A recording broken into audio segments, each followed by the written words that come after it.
요한복음 7장 25절입니다. 예루살렘 사람 중에서 어떤 사람이 말하되 이는 그들이 죽이고자 하는 그 사람이 아니냐.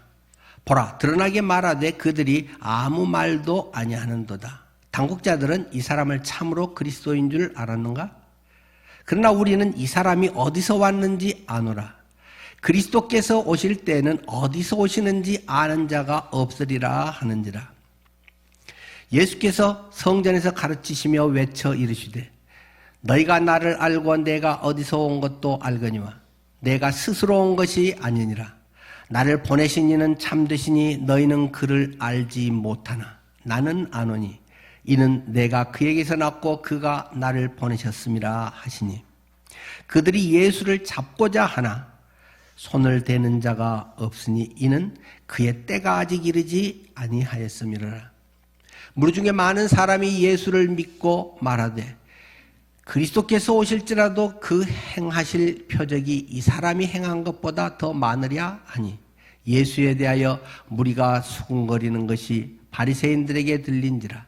대제사장들과 바리새인들이 그들을 잡으려고 아랫사람들을 보내니 예수께서 이르시되 내가 너희와 함께 조금 더 있다가 나를 보내신 이에게로 돌아가겠노라. 너희가 나를 찾아도 만나지 못할 터요 나 있는 곳에 오지도 못하리라 하시니 이에 유대인들이 서로 묻되 이 사람이 어디로 가기에 우리가 그를 만나지 못하리요? 헬라인 중에 흩어져 사는 자들에게로 가서 헬라인을 가르칠 터인가? 나를 만나지 못할 터이요 나 있는 곳에 오지도 못하리라 한 이 말이 무슨 말이냐 하니라. 의심하지 말고 믿으라. 성경은 쉬운 책입니다. 성경은 어려운 책입니다. 늘 어떤 신앙과 성경에 대한 건 이 둘 사이에 늘 있습니다. 주님은 이미와 아직이라고 하는 이 둘 사이에 우리 사람들을 두시고 그 속에서 우리가 살아가게 하십니다. 성경은 사실 어려운 책입니다. 성경의 그 내용 분량도 불경보다는 아주 짧습니다만은 불경은 어마어마하게 평생 그거 다 읽는 사람도 없을 정도겠죠. 그렇지만 성경은 66권이지만 그래도 만만치가 않습니다. 또 자세한 그런 배경과 내용들을 정확히 알아간다는 것은 매우 어려운 책입니다. 많은 사람들이 예수님을 믿고 또 신앙생활 한 사람들에게 성경 어떻게 읽어야 되죠? 어디부터 읽죠? 요한복음부터 읽으세요 라고 이야기 많이 합니다. 그런데 요한복음은 상당히 어려운 책 중에 하나입니다. 간단한 스토리를 이해하는 데는 물론 간단하죠. 쉽죠. 그러나 요한복음을 보면 상당히 어려운 책입니다. 우리 집사님들 중에 제가 요한복음 강해를 하니까 목사님 요한복음이 이런 책인지 미처 몰랐어요. 난 요한복음 그냥 쉬운 책인 줄 알았어요 라고 저한테 이야기를 하십니다. 맞습니다. 요한복음은 상당히 어려운 책입니다. 신학자들에게나 목사들이나 전문가들에게도 요한복음은 굉장히 어려운 책 중에 하나입니다. 왜냐하면 이론이나 논리, 교리가 어렵다는 것이 아닙니다. 특별히 이것은 영적인 부분이 아주 강조되어 있기 때문에 영적으로 경험되지 않으면, 영적으로 깨닫지 않으면 그것을 제대로 알 수 없기 때문에 어려운 것입니다. 논리와 내용 이런 거, 교리 이런 거건 웬만큼 공부하고 머리 웬만큼 있으면 복잡하겠어요? 그런데 영적으로 내가 경험되지 않으면 아는 것 같으면서도 뭔가 부족한 것 같은 그런 책이 요한복음입니다. 그러나 영적인 어떤 깨달음이랄까요? 영적으로 그것이 자기가 경험되면 요한복음은 쉬운 책입니다. 그 말이구나. 내 그걸, 목사님도 똑같이 그랬나 봐. 맞아. 내가 말하고 싶은 게 저런 거야. 하고 공감이 됩니다. 성경은 쉬운 책입니다. 성경 전체는 한 분에 대한 이야기이기 때문에 그렇습니다.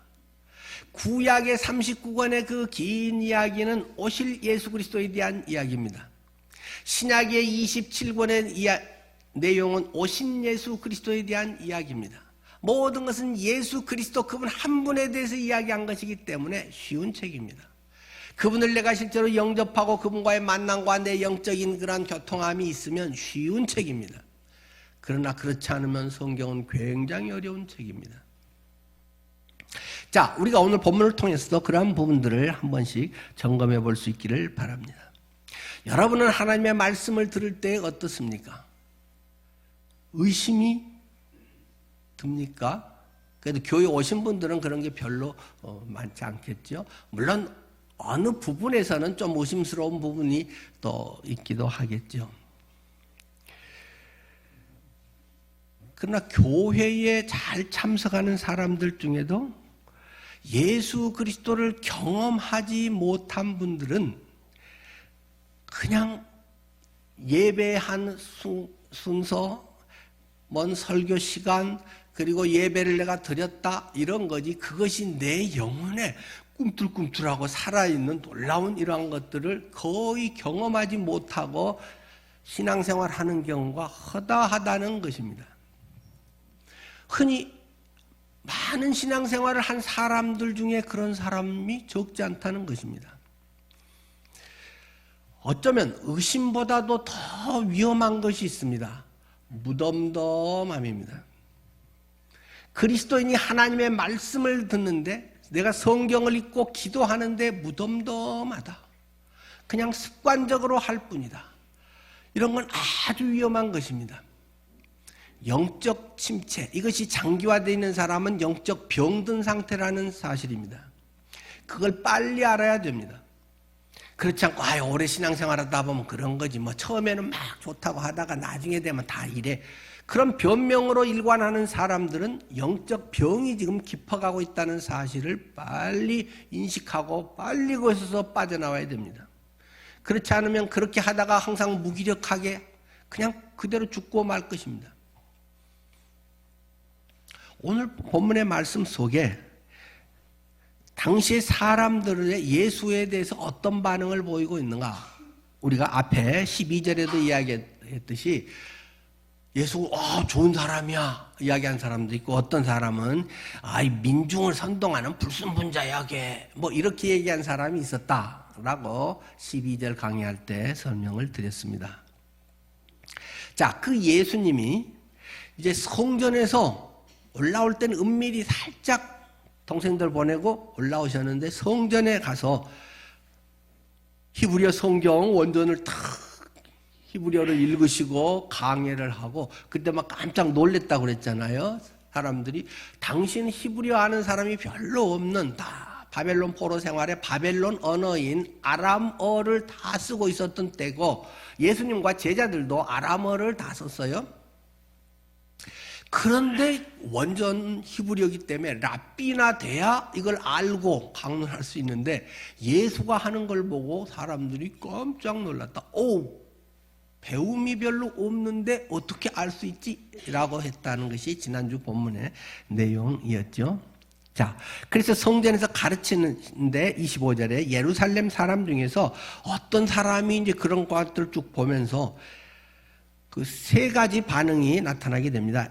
2는 그들이 죽이고자 하는 그 사람이 아니냐. 뭐 반응이라고 할까, 질문이라고 할까, 의문이라고 할까요? 쟤 누구래? 저 어떤 사람인데 저렇게 할 수 있어? 여러 가지 폼이나 가운이나 뭐 이런 것도 랍비도 아닌데, 근데 어떻게 저렇게 유창하게 할 수 있지? 그러면서 그 예수래.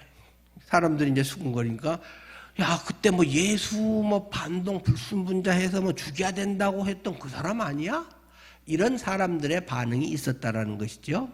이는 그들이 죽이고자 하는 그 사람 아니야? 라고 했다. 또 한 부류는 봐라, 저 사람이 공개적으로 드러내놓고 말하는데 아무도 거기에 대해서 제지하는 사람들도 없는 거 보면 당국자들도 이 사람을 참으로 그리스도인 줄 알았는가? 예수가 만약 나쁜 사람이라면 이렇게 공개적으로 가르치는데 왜 체포해 가지 않고 저런 거 못하게 안 하고 내버려 두지? 그럼 당국자들도 그리스도라고 뭐 인정하는가 봐? 헷갈려? 이런 사람들이 있었다는 것입니다.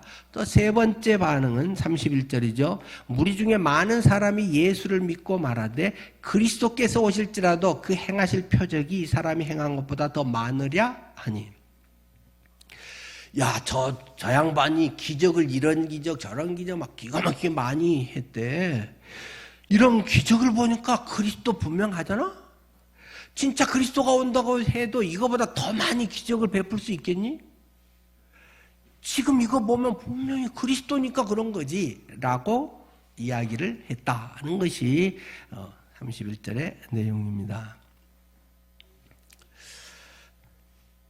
좀 앞에 두 가지는 조금 부정적인 입장 그리고 껍데기로의 그런 입장이고 세 번째는 좀 긍정적인 입장이라고 할 수 있겠죠. 우리가 신앙생활에서 의심을 하면 진리를 제대로 보기가 참 어렵습니다. 때때로 우리가 안다고 하는 것이 걸림돌이 될 가능성이 많다라는 것을 오늘 본문은 우리에게 이야기하고 있습니다. 27절에 보면 우리는 이 사람이 어디서 왔는지 아노라. 안다는 것입니다. 예수에 대해서 난 알아 라고 이야기를 하는 거죠. 뭘 알아요? 어디서 왔는지. 그 앞에서 이야기하듯이 고향이 누구고 그 아버지가 누구고 뭐 엄마가 누구고 동생들은 뭐 누구누구가 있고 안다는 것입니다. 이 정도면 그래도 제법 아는 거 아니겠어요? 그래도 이력서에 그 사람의 기록할 정도의 것은 안다는 것입니다. 그렇기 때문에 나는 예수를 안다라고 생각하는 것입니다. 여러분은 예수에 대해서 얼마나 어떻게 알고 계십니까? 예수님이 어떠고 성경에 어디가 어떻고 뭐 무슨 내용과 그것은 아주 잘한 것입니다. 그러나 그것이 예수를 아는 것일까요? 거기에 대해서 지금 본문은 우리에게 질문을 던지고 있는 것이죠. 우리가 이 사람이 어디서 왔는지 아노라. 그런데 그리스도께서 오실 때는 어디서 오시는지 아는 자가 없으리라고 했는데 우리가 아네? 그들은 이 유대인들은 나중에 메시아는 어떻게 왔는지 우리가 모르는데 호련히 우리를 구원하기 위해서 이렇게 오실 것이라고 생각하고 있었다는 것입니다. 그런데 저 예수가 메시아냐? 체크리스트로 보면 예수는 나사렛에 있었고 뭐 이런 거 저런 거 우리가 다 아는데 갑자기 모르는 그런 대상이 오는 것으로 생각하는데 아니네. 마치 큰바위 얼굴에 어딘가 유명한 그런 뭐 사람이 착 나타나서 큰바위 얼굴과 닮은 사람이 있을 것이다. 그런데 나중에 그 동네에서 자라서 그걸 보면서 쭉 자랐던 그 노인이 햇살이 탁 비칠 때 보니까 바위하고 똑같이 생겼어. 저 사람이 큰바위 얼굴이네. 뭐 그런 그 이야기 너무 잘 알잖아요. 근데 뭔가 밖에서 외부에서 고도를 기다리며 샤멜 베케트의 뭐 그런 것처럼 뭔가 뜬구름 같은 뭔가 우리가 알지 못하는 어떤 신비에 그런 것을 그들은 기다리고 있는데 예수는 너무 뻔한 똑같은 그냥 같이 걷고 다니고 똑같이 밥 먹고 뭐 이런 존재라는 것입니다. 그렇기 때문에 에이 쟤는 메시아 아니야 라고 생각했다. 그 말씀을 지금 27절에 하고 있는 것입니다. 그리스도께서 오실 때는 어디서 오는지 아는 자가 없으리라고 했는데 우리는 다 알잖아. 그러니까 메시아 아님이라고 그들이 이제 판정을 했다는 것입니다. 세상 사람들이 안다고 하는 것은 무엇입니까? 여러분의 알은 어디에 근거한 것입니까? 단순한 지식에 근거하는 것이 알미겠습니까? 알에 많은 도움을 주는 것은 분명합니다. 그러나 그 자체를 안다라고 말할 수는 없습니다. 사람들의 기준은 겉으로 판단하는 것에 두고 있다는 것입니다. 잘생겼네, 키가 얼마네, 그래도 그때 뭐 몇 년생이네, 그분이 뭐 전에 교회에서 뭐 10년 전에 뭘 했네, 뭐 이런 것들, 그런 것을 안다라고 합니다. 겉으로 판단되는 것, 그리고 세상적인 어떤 힘을 추구하는, 저 사람이 뭐 국회의원이야, 뭐 장관이 우리 교회 나와, 뭐 저 사람이 뭐 학벌이 막 이래, 저 사람이 이렇게 뭐 미스 뭐야, 유명한 무슨 연예인이야. 사람들은 세상에서의 파워, 어떤 지위, 뭐 이런 것으로 인해서 그 사람을 알고 사람이 대단하다라고 판단하게 된다는 것입니다. 그러니까 세상적 세계관과 가치관에 안경을 쓰고 사람들은 본다는 거죠. 세상적 기준에 그래서 저 사람은 성공한 사람이야. 저 집 자식들은 아주 잘 됐어. 이렇게 해서 성공했어. 지금 높은 자리에 있어.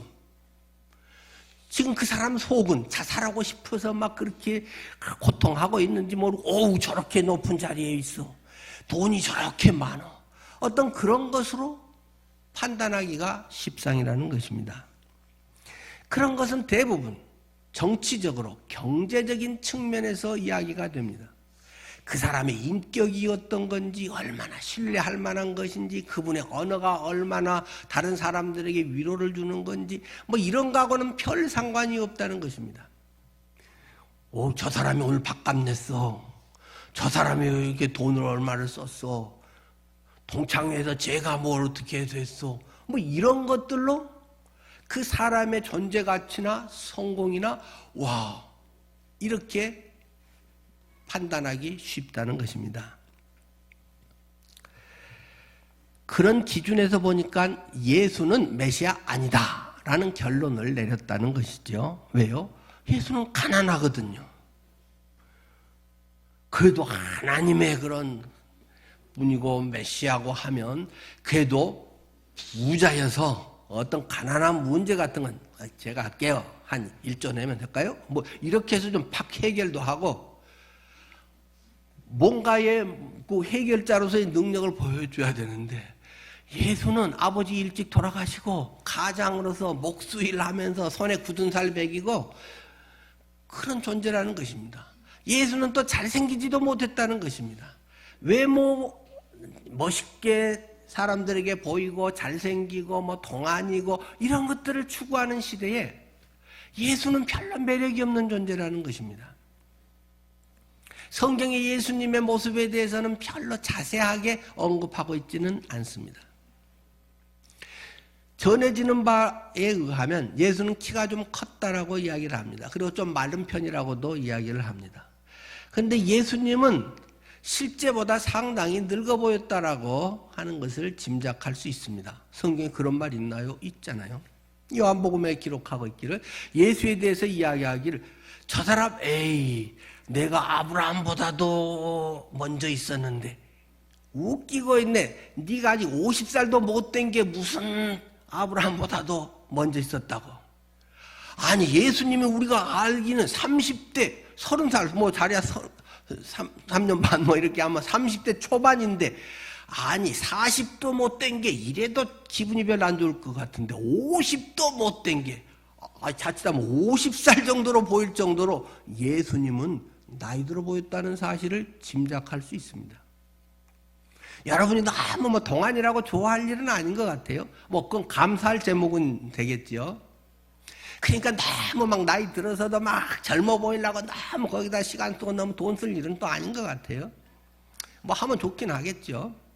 그러나 정말 중요한 것은 그런 것에 나의 존재 가치나 나의 뭘 돋보이게 하는 것은 아니라는 것입니다. 오히려 성경은 기록하고 있잖아요.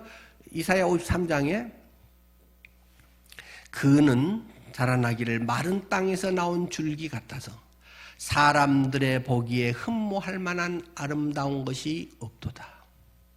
그 메시아에 대해서 아주 잘 예언하고 있는 이사야 53장.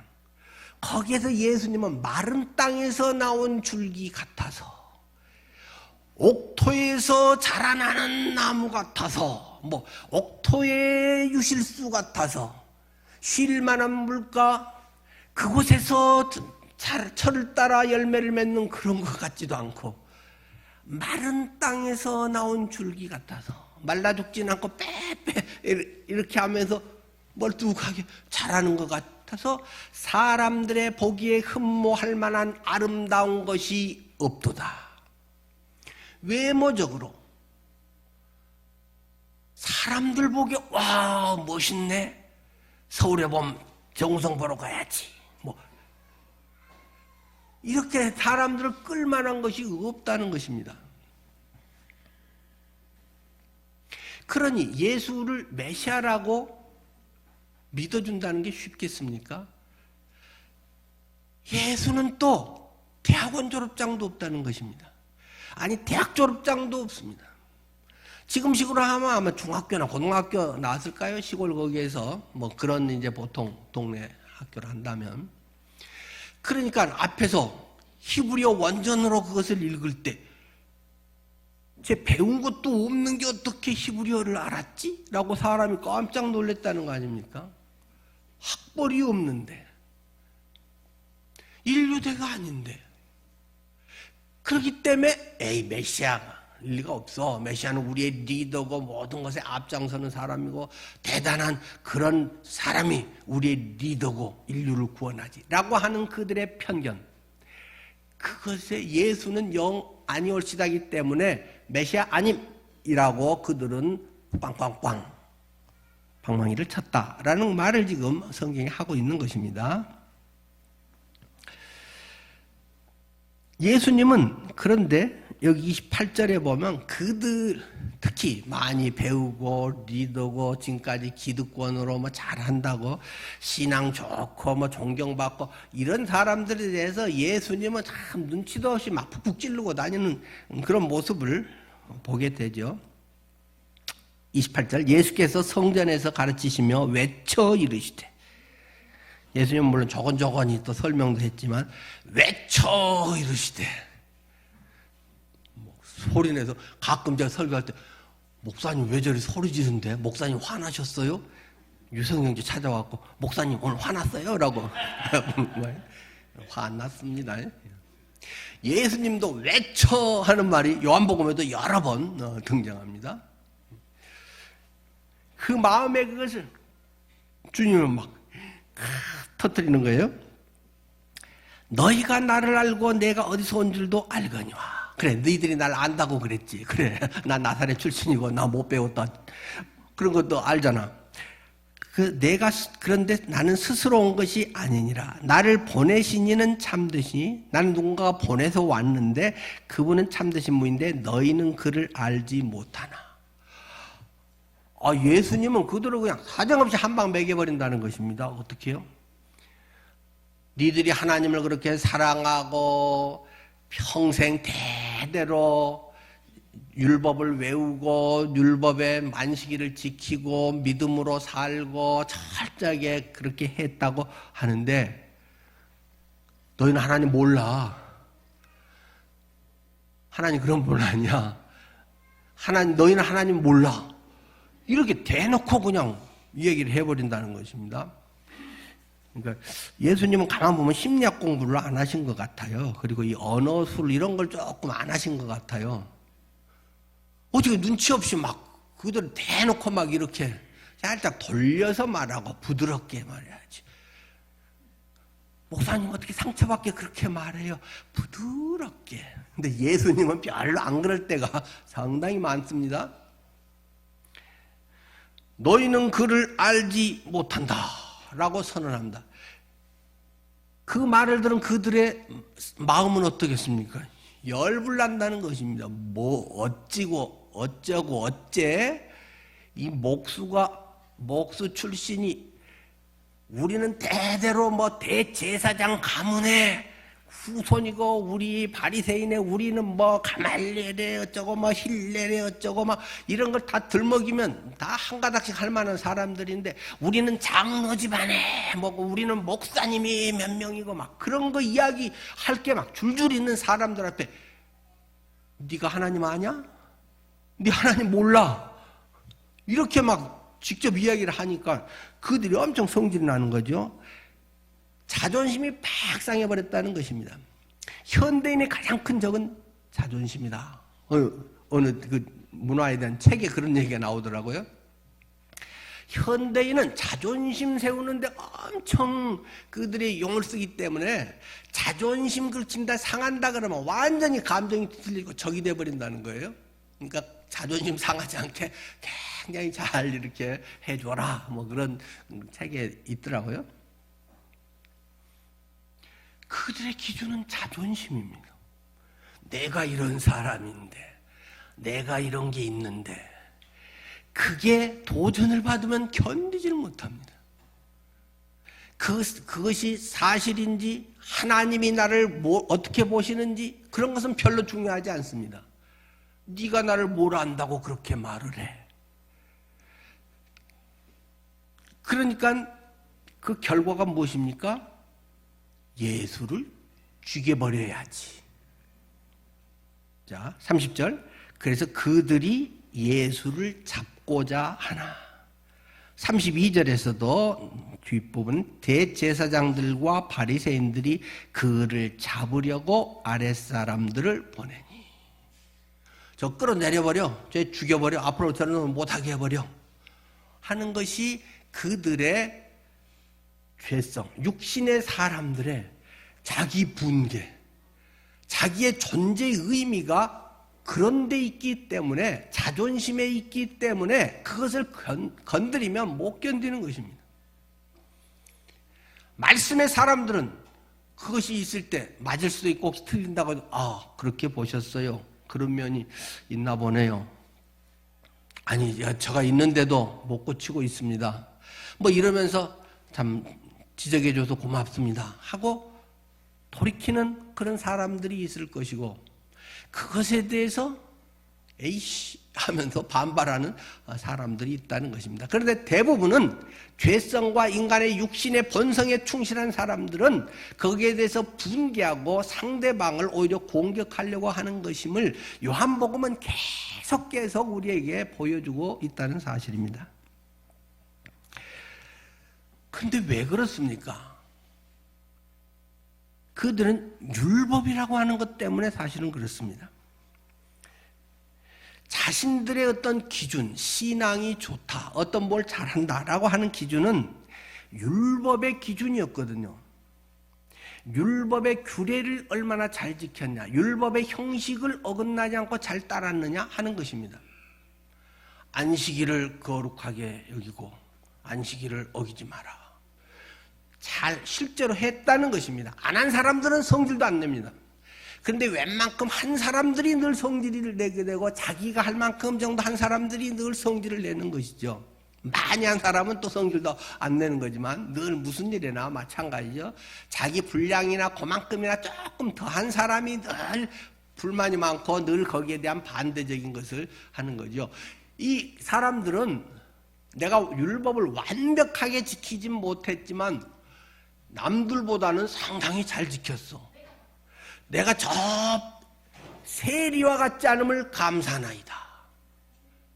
길거리 사거리 모퉁이에 서서 내가 도색하지 않았습니다. 쟤같이 남 등쳐먹지 않았습니다. 내가 도둑질하지 않고 나는 일주일에 2번씩 금식 기도를 하고 뭐 안식일을 잘 지키고. 예수님께서는 누가 하나님의 인정을 받았냐?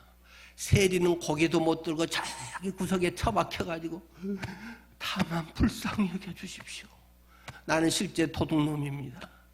나는 등쳐먹고 살았습니다. 그 세리의 기도를 하나님이 들으셨느니라.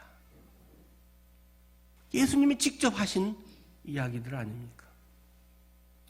이 당시의 바리새인과 이 사람들은 할 만큼 했다는 것입니다. 인간적으로 보면 앞섰다는 것입니다. 알아줄만 하다는 것입니다. 그런 규례를 중심으로 그런 기준에 뭔가가 있는데 나를 확 깎아버린다는 것입니다. 인정하지 않습니다. 내가 이렇게 해서 이만큼 올라왔는데 나를 아무것도 아니라고 그래? 남보다 못한다고 그래? 이런 것에 대해서 견딜 수가 없는 것입니다. 자기의 존재의 가치, 의미가 그들은 율법의 규례, 형식을 지키는 것에 있었는데 그래서 난 안 어겼다라고 생각하는데 그것을 건드리면 참지 못하는 것입니다. 그러나 주님은 율법의 정신이 무엇이냐를 계속 네 만보가 뭔데? 쟤보다 낫다고 하는 네 우월주의야? 자기 만족과 자기 유익을 위해 사는 것이야? 네 자랑거리야? 많은 사람들이 신앙마저도 자랑거리로 여기고 산다는 것입니다. 성경의 지식을 기도에 얼마를 한다는 것을 원격 체험이 내가 얼마가 있다는 것을 나는 무슨 가문에 우리 부모가 어떻다는 이런 것들을 기준으로 사는 사람들이 적지 않다는 것입니다. 많은 것에 뭔가 자기를 내세우고 싶어서 아주 겸손한 척, 아주 성경적인 척, 성경에 이런 것들 하면서 은근히 자기의 뭔가를 내세우려고 하는 그런 우리 죄성들이 우리들 속에 있다는 것을 주님은 너무 잘 아신다는 것입니다.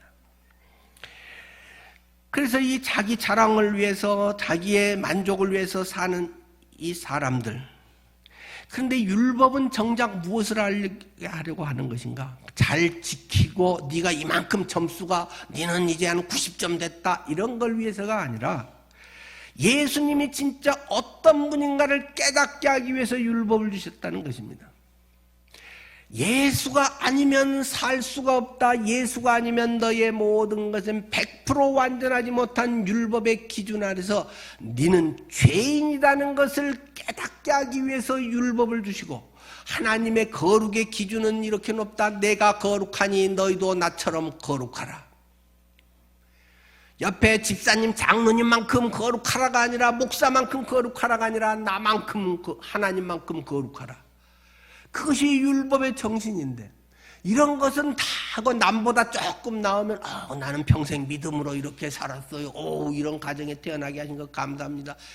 그건 자체는 좋은 거지만 그것이 은근히 자랑이 되고 새신자들에게는 은근히 그것이 누르고 뭔가 존경을 받으려고 하는 이런 얍삽한 신앙으로 변질된다는 것입니다.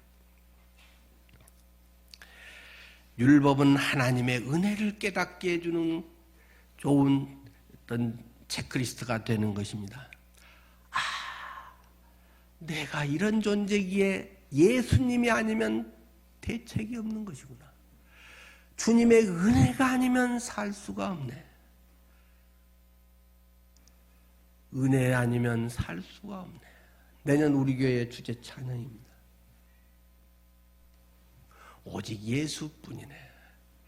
율법을 알아갈수록 그것을 깨닫게 되는 것입니다. 은혜를 경험하게 되는 것입니다. 내가 뭔가 할 수 있고 내가 요만큼 된다는 것이 얼마나 참 창피한 건지 치사한 것인지, 얼마나 그 유치한 일이었는지를 깨닫게 되고, 아이고 이건 배설물로 여긴다. 바울은 그런 고백을 하게 되는 것입니다. 예수님은 이 세상에 떡을 주기 위해서 오신 분이 아니라고 수없이 이야기를 했습니다.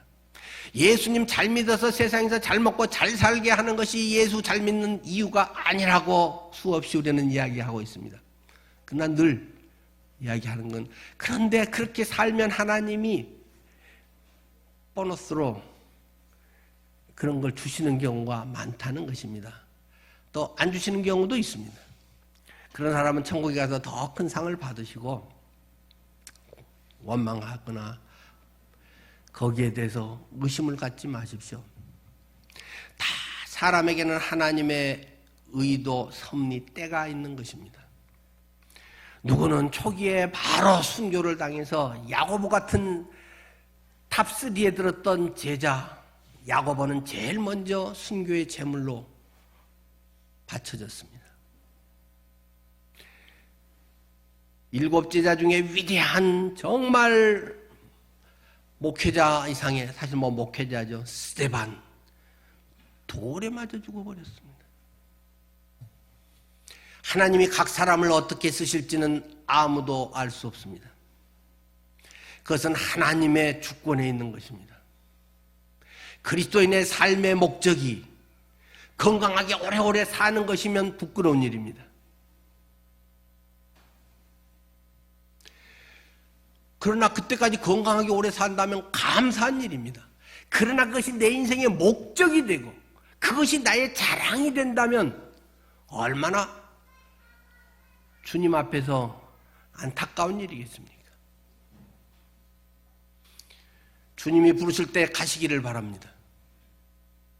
하나님의 선한 능력으로 인도하시고 거기에 맞게 사는 것이 그리스도인의 삶입니다. 그러한 그리스도인의 삶에서는 예수를 내가 진정으로 나의 주인으로 모시고 사는 그런 사람들에게는 실패가 큰 문제가 아닙니다. 질병이 큰 문제가 아닙니다. 그것 때문에 죽고 살고 그것 때문에 하늘이 무너지고 안 무너지고 그런 문제가 아닙니다. 물론 인간이기 때문에 순간은 얼마 동안은 마음을 추스리기에 감정의 그런 요동은 왜 사람이 그게 없을까요? 그렇지만 내가 부활을 믿는가? 천국이 분명히 존재한다는 사실을 확신하는가? 신앙의 뿌리를 점검해 봐야 됩니다. 다만 내가 좀 일찍 간다면 사랑하는 사람들을 놓고 가고 그들이 나중에 그리워하고 내가 그들에게 함께 못한 그런 아쉬움이 분명히 진한 슬픔으로 남을 것입니다. 그리고 죽음의 과정이 대단히 힘들다고 합니다. 수년간의 투병 생활을 하는 분들의 그 고통을 고스란히 감내해야 되는 것도 있고 어떤 사람은 또 사고로 빨리 죽기도 하고 다 정도 차이지만 그 고통, 그 과정들이 힘든 것은 분명합니다. 그러나 내가 예수 그리스도가 나의 주인이고 주님의 섭리가 나에게 정말로 합당한 것이고 예수님이 나의 주인이라는 사실을 내가 확신한다면 질병에 너무 연연하지 마십시오. 지는 멀쩡하니까 저런 소리 하지. 제가 뇌졸중을 요새 감사하고 있습니다. 제가 뇌졸중 안 걸리고 그냥 멀쩡하다면 목사는 설교니까 뭐 좋은 소리 하고 뭐 하지. 그래도 뇌졸중이면 꽤 큰 병 아니에요? 나도 꽤 큰 병을 아팠잖아요. 올해 걸린 지 만 10년 지났지만 지금도 상당한 후유증을 안고 매일 살아가고 있습니다. 조금만 해도 엄청 피곤하기도 하고 고개만 숙여도 숨이 엄청 차기도 하고 다 표현은 못하지만 되게 힘든 몸입니다. 뭐 저보다야 훨씬 큰 병과 어려운 분들도 있겠지만 그건 그거고 아픈 게 내 인생을 주도할 수 있겠습니까? 무시할 수 없는 것은 분명합니다. 그러나 하나님께서 내게 주신 분명한 소명과 나의 삶의 존재의 의미가 분명히 있다면 그것은 빨리 가고 늦게 가고 조금 더 힘들고 덜 힘들고의 그런 문제이지 그것 자체가 내 인생이 뭐 성공과 실패 문제도 아닙니다. 그것에 대해서 내가 뭐 크게 뭐 이렇게 됐다 저렇게 됐다 뭐 할 것도 없습니다. 때 되면 가는 것입니다. 너무 안 가려고 막 아둥바둥 하는 거가 오히려 내 자신에게도 불안과 두려움을 더 키울는지도 모릅니다. 어느 분이 어느 그 의사인가요? 기자인가요? 뭐 의학 전문 기자인가 그런 걸 썼더라고요. 암으로 세상을 떠나는 것은 그래도 상당히 좋은 것이다. 뭔 소리예요 이게?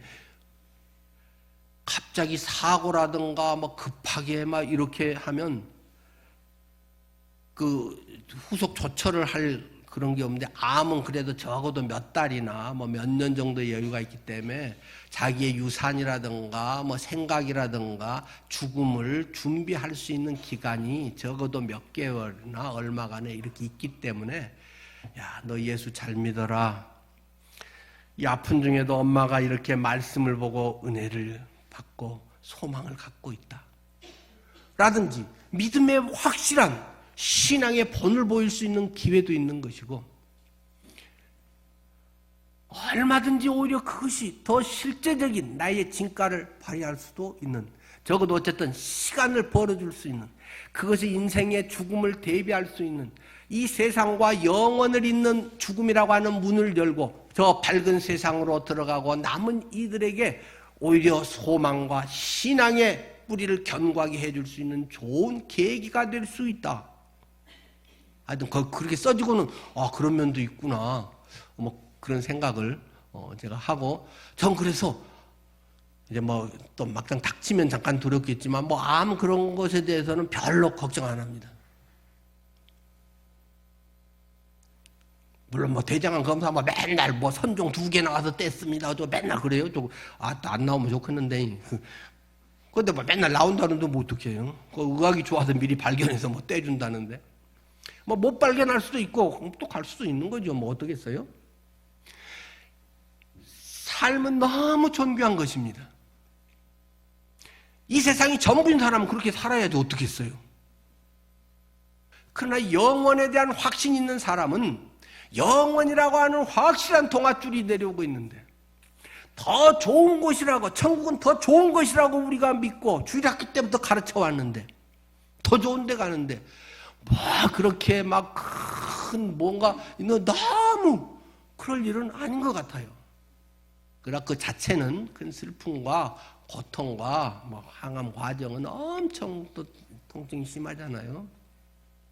그런 것들은 분명히 있습니다만은 그래도 그리스도인이 미리 마음을 의연하게 준비할 수 있기를 바랍니다. 또 하나님께서 치유해 주시기를 바랍니다. 우리의 성도들의 기도가 모아져서 우리가 전체 카톡방에 누가 이렇게 편찮으십니다 하면 기도를 하고 하나님의 치유의 역사를 간증으로 남겨주시기를 간절히 기도합니다. 목사가 그런 심정이 없이 어떻게 목사를 하겠습니까? 하지만 그렇지 않을 때도 있습니다. 많은 믿음의 순교자들이 우리의 피를 통해서 복음을 전해온 분들도 있습니다. 나를 순교자의 반열에 불러주시지는 않을지라도 내 삶을 아름답게 마무리하고자 하는 그런 자세와 오늘 하루 거룩하게 너무 세상적인 것에 집착하지 말고 너무 돈이나 지위나 뭐 명예 이런 것에 우쭐대지 말고 하나님이 나의 주인이라는 사실을 명심하면서 내일을 준비하고 살기를 축원합니다.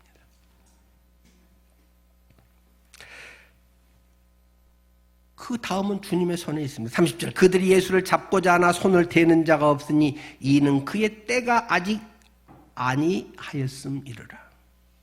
예수님을 잡아 죽이려고 하는데 뭐 신성모독이다 기득권 도전했다 어째서 하는데 지들이 죽이려고 되는 거 아니다. 왜? 하나님의 때가 아직 아니니까. 하나님의 때는 무엇입니까? 십자가와 부활입니다. 하나님의 일은 하나님이 이루어가는 것입니다. 질병을 통해서 하나님의 더욱 놀라운 역사를 살아있는 간증을 하나님의 생생한 살아계심을 증거할 수도 있습니다. 아닐 수도 있습니다. 그러나 그것이 뭐 이것이냐 저것이냐 뭐 내 입맛에 맞는 것에 너무 연연할 일은 아닙니다. 그러나 뭐 치료라든가 할 수 있는 최선은 다 해야지요. 그러니까 우리의 중심이 어디에 있는가? 아프다고 자존심 상합니까? 믿음이 없는 것 같습니까? 목사가 어떻게 아파요? 목사가 뭐 아파서 죽지. 숨 못 쉬어서 죽지. 그거 어떻게 죽어요? 나이 들면 100살쯤 되면 다 아프고 늙고 뭐 죽고 사고 나서 죽고 다 똑같이 죽는 거 아니겠어요?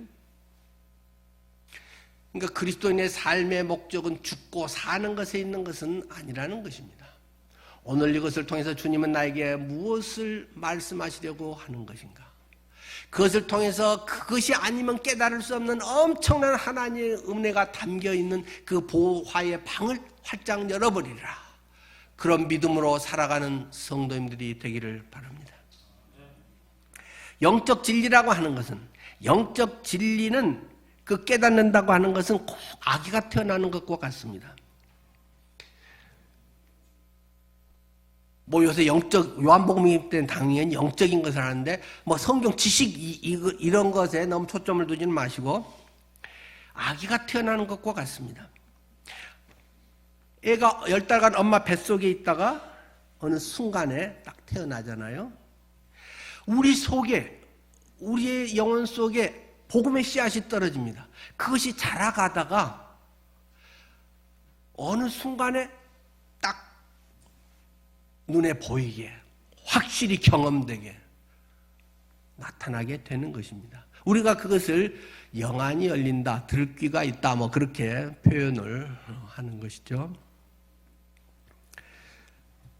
그런데 복음의 씨가 여기 있다고 다 그렇게 태어나는 건 아니더라고요.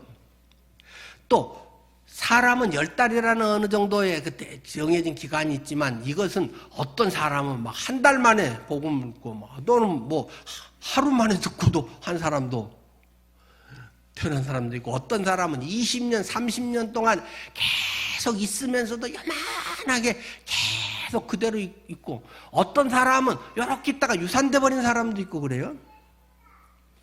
그걸 아마 이야기하는 것이 그 씨 뿌리는 비유가 아닌가 싶더라고요. 씨가 뿌려졌는데 자랐어요. 생명이 있었어요. 그런데 가시덤불에 떨어졌더니 좀 자라다가 그냥 말라버렸다는 것입니다. 하나님의 복음의 씨가 내 있는데 나는 그냥 내 멋대로 살아버린다.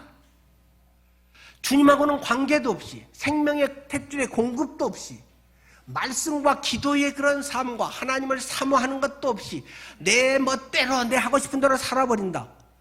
유산되어 버립니다, 여러분. 없었던 것 같이 오히려 더 못된 사람이 되어버리는 사람들도 있습니다.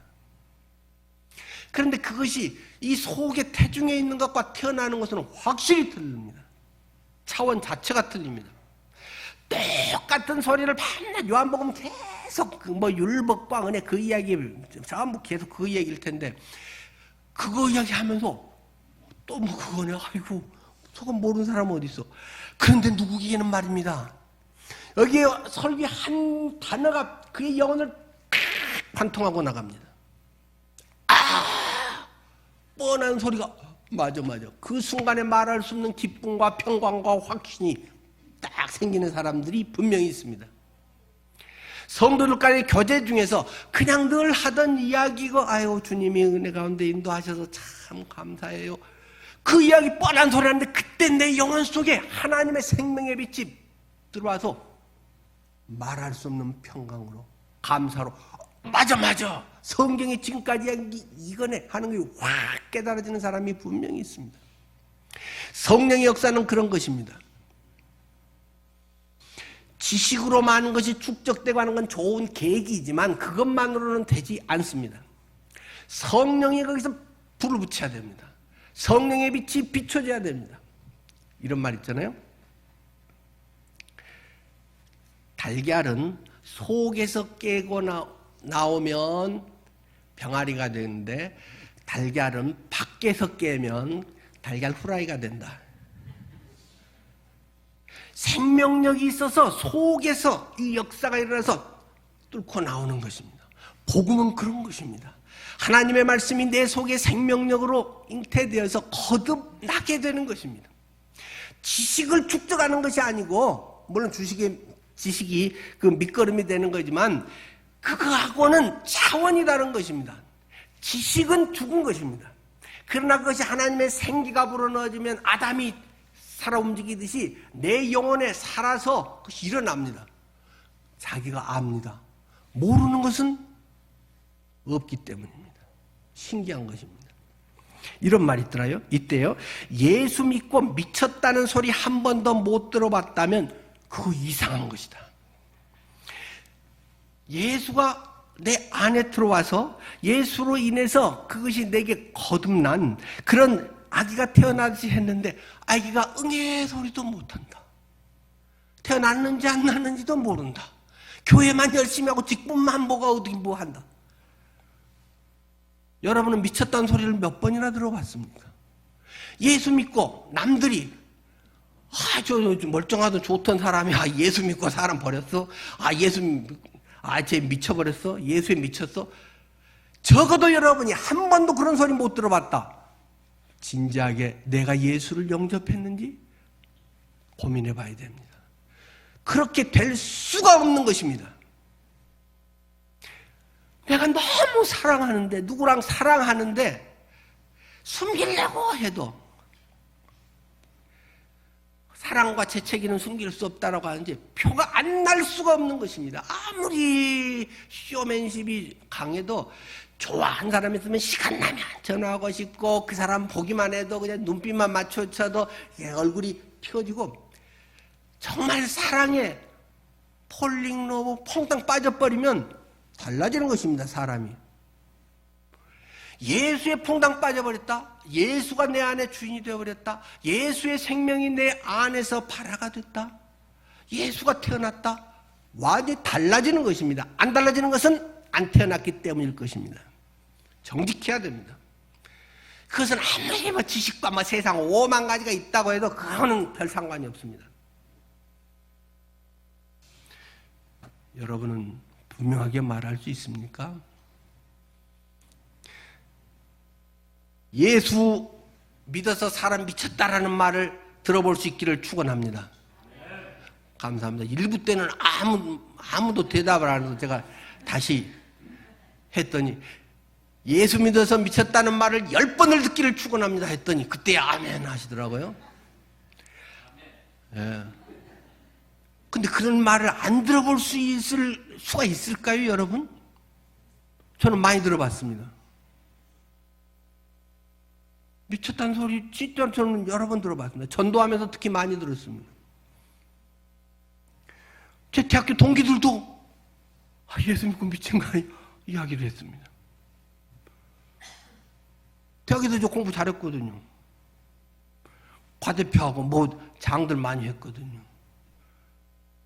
대기업은 웬만하면 들어갔거든요. 그때 취직 잘 되고. 근데 가난한 전도사 처음부터 다시 시작. 신학교 이제 처음부터 들어가서 그것 때문에 결혼을 못하고 3년 반을 처가의 반대가 엄청 심했습니다.